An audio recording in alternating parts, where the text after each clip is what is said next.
Hey there, welcome back to 7-Minute Books. I'm Sam, and today we're talking about Eric Hoffer's The True Believer, which is this really unsettling book about why people join mass movements.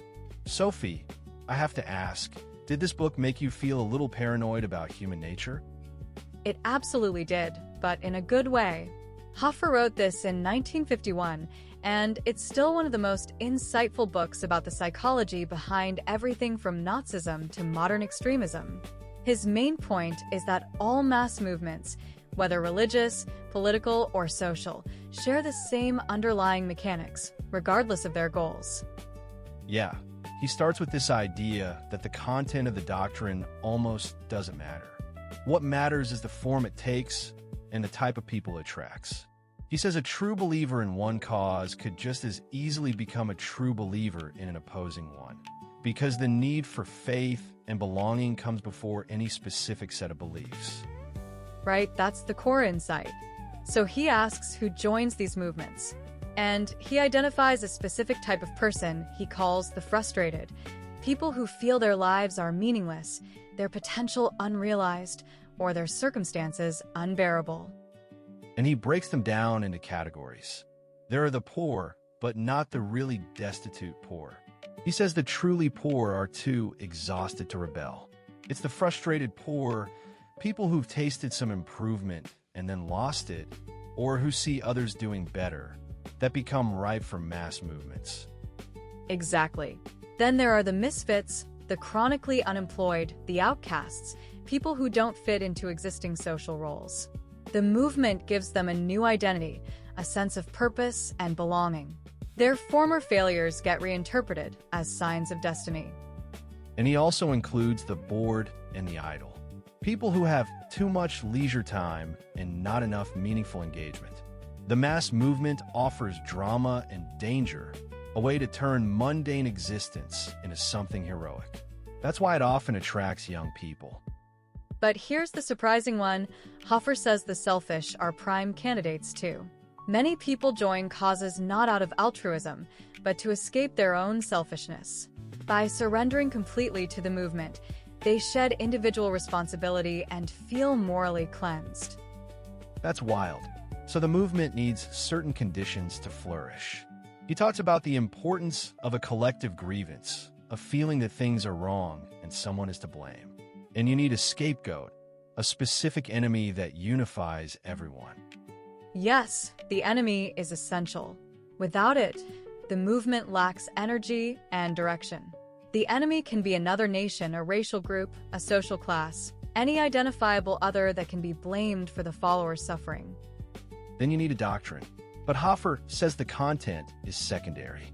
Effective doctrines are simple, dogmatic, and absolute.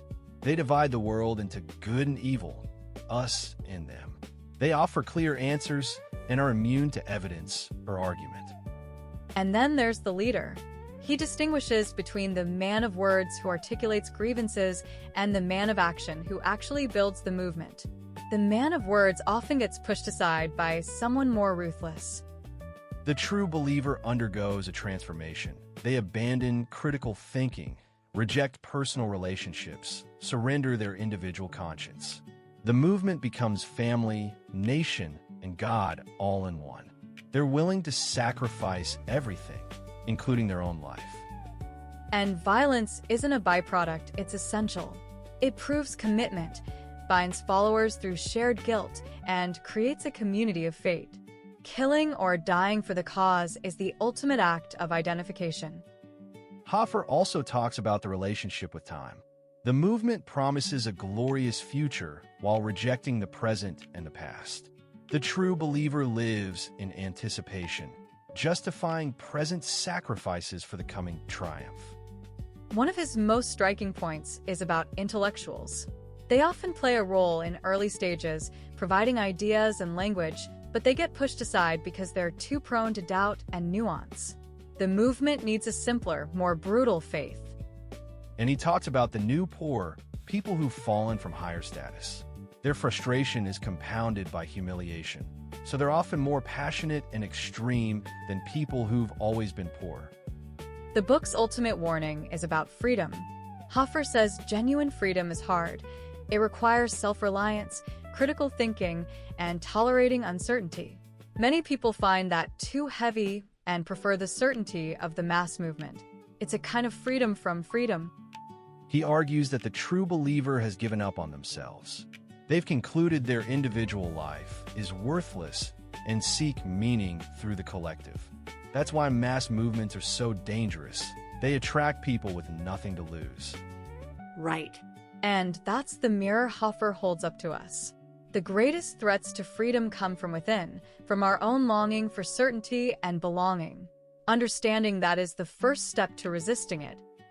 For me, the takeaway is that freedom is fragile and requires constant effort.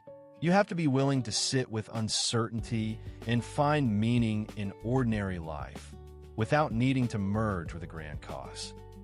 And if you want to explore more books like this, the whole library is over at 7minutebooks.com/app. They have over 6,000 fiction and nonfiction titles you can read or listen to in any language. It's $2.99 a month, $9.99 a year, or $19.99 for lifetime access. The True Believer is a sobering read, but it's essential for understanding the world we live in. Thanks for joining us. The book reminds us that the enemy of freedom isn't always external. It's our own desire to give ourselves away. We'll see you in the next one.